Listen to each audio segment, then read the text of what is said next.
Good day, everyone, and welcome to another edition of our TPA series. My name is Busayo Mishosunde. Today, joining us is Tomás Chang Pico, the program officer at Voice. Thomas, it's good to have you here today. Thank you so much. So how are you doing today? It's doing great. It's starting to get cold in the Netherlands. So yeah, doing fine. Thanks. Great. So Thomas, tell us more about yourself and what motivates you to start working in TPA programming. So I'm in my position as a global program officer. Of course, working with transparency accountability is not only part of how we work, but also how we work with partners, a bit on the ways we work, but also in a lot about our principles and the values we believe in. I'm a lawyer originally from Caracas, Venezuela. Now working with Voice, which is a grant making facility established by the Dutch government, the Dutch Ministry of Foreign Affairs.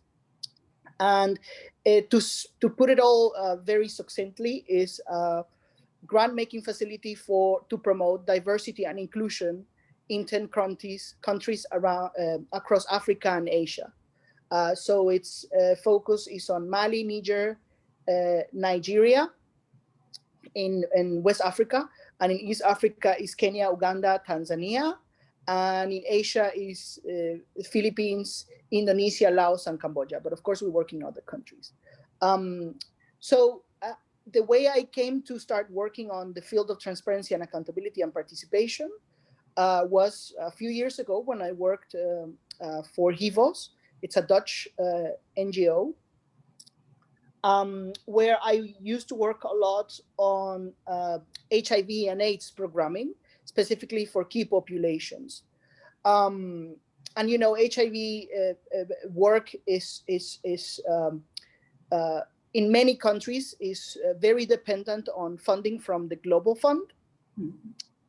And the Global Fund a few years ago started a transition strategy for the Global Fund to start exiting countries that are considered middle income countries, right?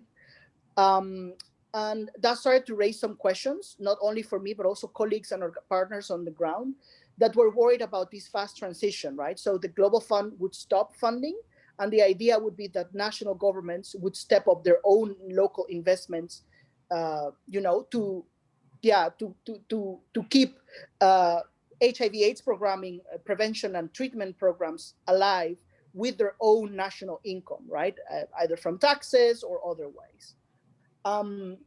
And the fear is that a lot of the organizations that we work with that were mostly focused on human rights, or let's say sex workers organizations or LGBT organizations, who depended on this funding, and that most of these projects that were very, let's say, morally charged in some countries, that, for example, the issues of sex work or the use of drugs, they program to address the issues of the people that engage in this depends on foreign donors, right?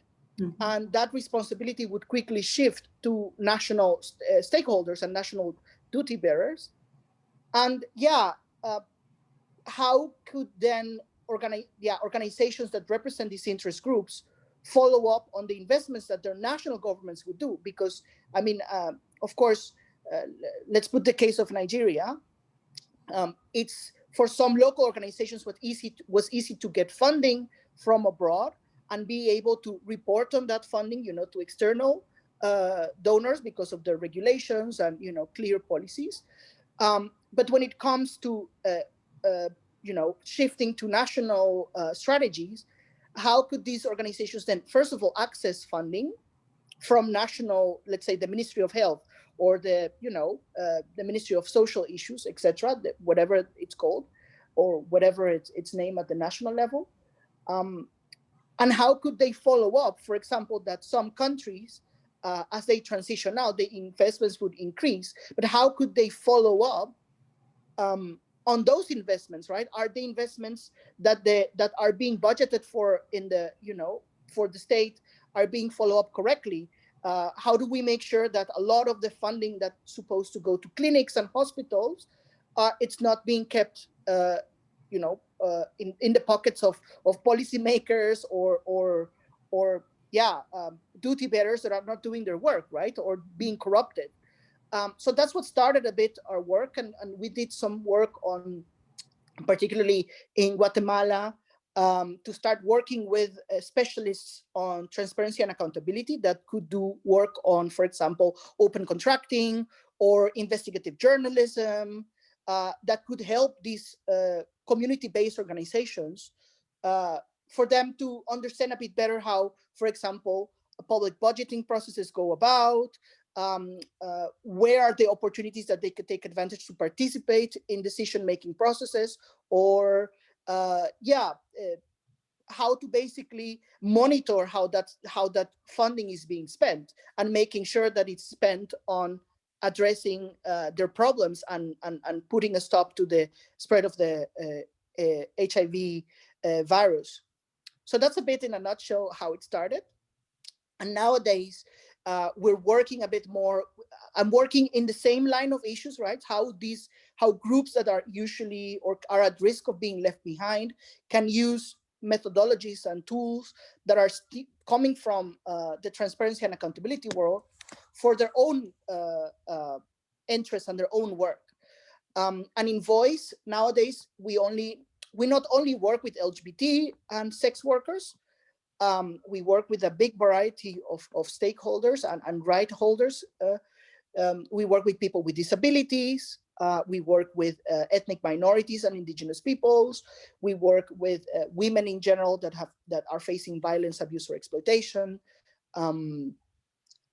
We're also working, of course, with LGBT, and we're working with what we used to call it's age discriminated groups, that it's either the young or the elderly. And the idea, I mean, we've been trying to experiment ways in which these groups can become, more knowledgeable in these ways of working, but also really be strategic when engaging partners or when engaging duty bearers to advance their own interest, taking advantage of this field. And it's usually a field that's very technical, and that sometimes does not resonate well with activists at the at the local level or at the grassroots level. That how come an activist that, for example, is worried about disability inclusion in schools in their local community can attend a town hall in their own county or their local the municipality, and have an opportunity to discuss with local policymakers about what is the budget for disability inclusion, or how is the budget for the school being used, and how do we make sure that that budget is not only implemented correctly, but also it's done in an inclusive way that takes into consideration the needs of a diverse group of people in the community. Yeah. So it's a long answer, but I hope it's clear. Oh yeah, it is. I definitely understand you. So bringing it to your work as the program officer and for Voice, how is your organization? I know you touched a little bit on it, but I want you to explain more further and succinctly how your organization ensure inclusive grant making in the TPA field. Well, it's a big question, and we can talk for hours about this. But in principle, Voice as a governmental program was built upon two key principles: the principle of leave no one behind, and the principle of nothing about us without us. And those two principles have inspired, in general, how all the policies that we do, all that we follow, and all the requirements that we do to give out a grant are sort of inspired by these two principles, right? So the principle nothing about us without us is that we interpret it as that if we're talking, for example, about LGBT issues, let's say a proposal comes to address, let's say, marginalization of the LGBT community in a particular country, to make sure that this proposal comes from within the community itself. And that's very difficult to put into practice. But the way we do it is we try to, whenever an application comes to Voice and we're assessing it, we try to make sure, or we at least have a conversation with them about just to figure out who they are and what, where they're coming from and what are their needs, or what are the challenges that they want to solve. We looked at, for example, the board of directors discussions in case they're registered. We try to, try to understand a bit more how they make decisions. Are these people from the community themselves, the people that it's responsible for the management of the organization? So that's a bit how we really try to make sure that proposals are done with communities on the lead, right? And in the case of programs or projects that are involving transparency and accountability, we, for example, we try to make sure that organizations that have a lot of technical expertise are put as co-pilots, right? To let the community be on the lead, right? So for example, there's a proposal coming from, let's say, a think tank, together with an LGBT community. We want to make sure that the application, the people really on steering the wheel are the community themselves, and the knowledge and the expertise that the other partners are bringing, comes to support them and not the other way around. And that's something that we have seen happening a lot in the sector, that specialized consultants or experts are making decisions for communities, right? And sometimes that's what breaks a bit that sort of direct linkage to what a community needs or what a community it's aiming for. And the other principle, which is leave no one behind, is something that we really take into consideration. As we constantly question ourselves, who is the people on the ground that we are not reaching and we have to reach, right? Or what are the dynamics among groups that are not allowing us to see beyond. For example, inside of the LGBT community, we have seen that most of the funding goes to the G letter of the whole collective, right? It's mostly gay men, but funding destined to, let's say, work with transgender people or work with lesbians or work with intersex people is way lower than what's dedicated. And there are dynamics in the groups that keep these other, and there's also structural factors in societies that keep these other groups or these other letters from within the collective a bit left behind. So we're also trying to really go beyond labels, right? And really go to specific cases. I can say, for example, the same about people with disabilities. We notice that when it's about funding groups concerned about disabilities, a lot of it is dedicated to physical disabilities, and mental or psychosocial disabilities are a bit left behind, are not well funded, not so well catered for. So we try to also focus a lot on for example, people that has Down syndrome, and how we work with families that are dealing with this issue, or parents or activists themselves, to be incorporated into the discussions about disability, right? To really make sure that they're not being left behind. So yeah, that's, I guess those are the two very broad principles that inspire our way of working. And of course, you can see a lot more in our website, and I'm happy to talk about this for hours. But yeah, I hope I answered. Oh yeah, you did. Actually, I'll start. My next question to you would have been the challenges you faced in grant making practice, but I think you touched on that and how you mitigate this challenge. So before I move to my next question, I will ask you this, Thomas. You worked as a lawyer before becoming a program officer. So what value from your experience as a lawyer do you bring into this field, and how has this worked for you? That's, I know nobody has asked me that before. I think as a lawyer, it's a good asset to have working with contracts, for example, across different jurisdictions and different legal systems. I think that knowledge is very helpful. But I think there was really one thing that I learned when I was in law school or when I practiced, is that you are representing someone else, right? And you always have to limit yourself as a professional to really follow, the interest of your client in that specific case. And I think the same goes in what I do, right? I have a responsibility, and my responsibility is to hopefully best represent the interests of someone else, but always keeping clear, or always having that sort of accountability towards the people I serve and the people I work for. Um, so yeah, I think that's. I hope I managed to explain it clearly. But yeah, I think that's one thing that I keep always on my mind, right? To really be always self-assessing. Where's my accountability?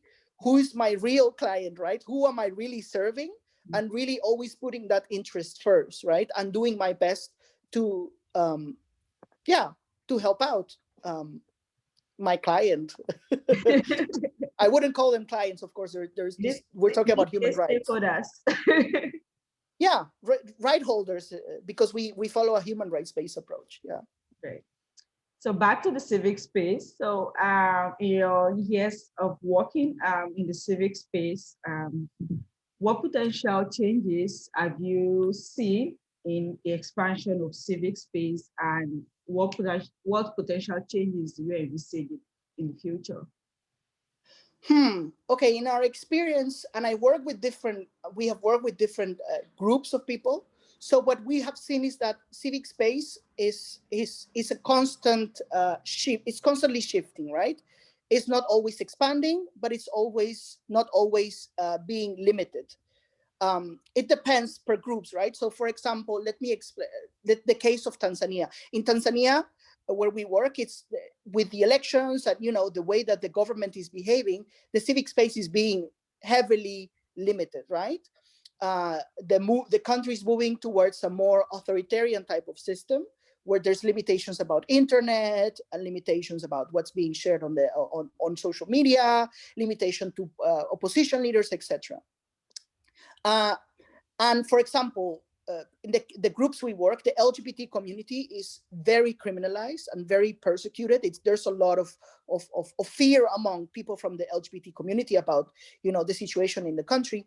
But for example, working with some indigenous groups fighting for land rights, we noticed that in the past couple of years there are certain openings or changes in the government that are also being more quote unquote understanding, or at least trying to connect more with these issues, right? So we see that civic space is not the same for everyone at the same time, right? Depends a bit on the issue that you're discussing. But I mean, of course, we're quite concerned in general terms about, the stigma that still it's prevailing in many countries. Against sexual and gender minorities, against, for example, indigenous and peoples and ethnic minorities in certain groups that are not being accepted as part of the nation, among other things. But to talk a bit about trends that, for example, are quite worrisome, of course, we cannot not talk about COVID and the shift that we're all facing to work more virtually. And I think the challenges are that, shifting to more online ways of working or more online tools, of course, allows connectivity.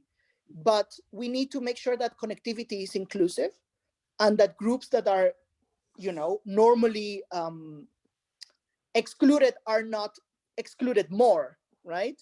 And we work with indigenous communities in certain remote areas where access to internet or even having computers is a challenge, and access to or the threats that also come from engaging more in an online space, which is cyber virtual attacks, right? Attacks to the privacy of their accounts, attacks to their websites, attacks to the privacy of activists. So yeah, I think this past year we have seen an expansion of the virtual, but also with that expansion came also threats, and that's something that we need to, or we keep on our radars all the time, and we try to work together with other organizations like Civicus, for example. We have a close working relationship with them. We work also with the Digital Defenders Partnership, which is a program dedicated to security of online spaces. So yeah, we also, it's something that we try to have on our minds, but also work with partners that perhaps are a bit more knowledgeable than us. Awesome. So Thomas, this is like a personal question to you. So if you were to write a note to your younger self, what would it be and why? Interesting. So never forget. What I would say is never forget from where you're coming from. I of course I studied as a lawyer and graduated as a lawyer, and I guess at some point of my life my idea was to become, work in a private firm, or be more involved in litigation. But I discovered when I was a university student that I wanted to do a lot of social work, and I wanted to give back to the community or to my country or the planet a lot more than the privileges that I received. I grew up in a middle high income family. I had the pleasure to study in a good university and have a good environment when I was growing up. So I always focused on that. When I was very young, I was very idealistic and wanted to change the world, as a lot of young activists. And we did a lot of community activism in low-income neighborhoods in my country, in Caracas. And I clearly remember how hard it was to fundraise. I remember vividly having collecting coins in the traffic lines in a highway in Caracas, and how hard it was to count. I remember my fingers were completely dark from counting bills and coins.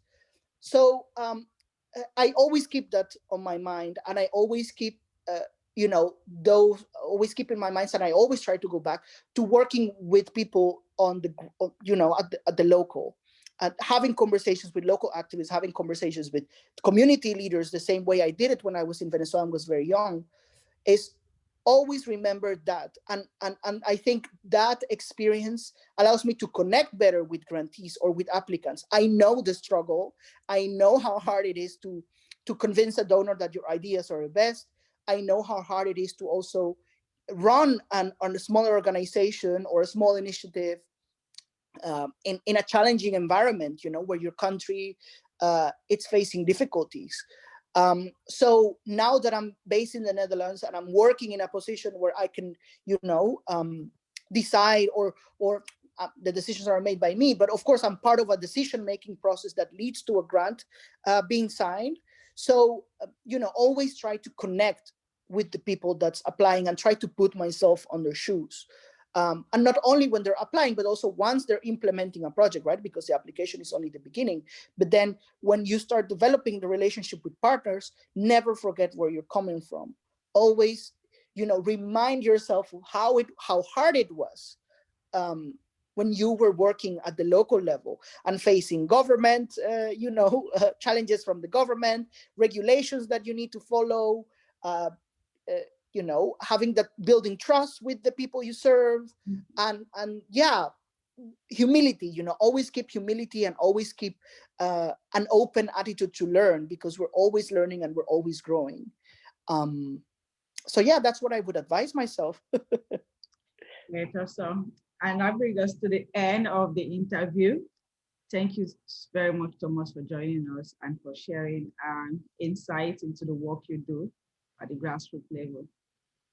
Thank you so much for your invitation. Really happy to be here. You're welcome.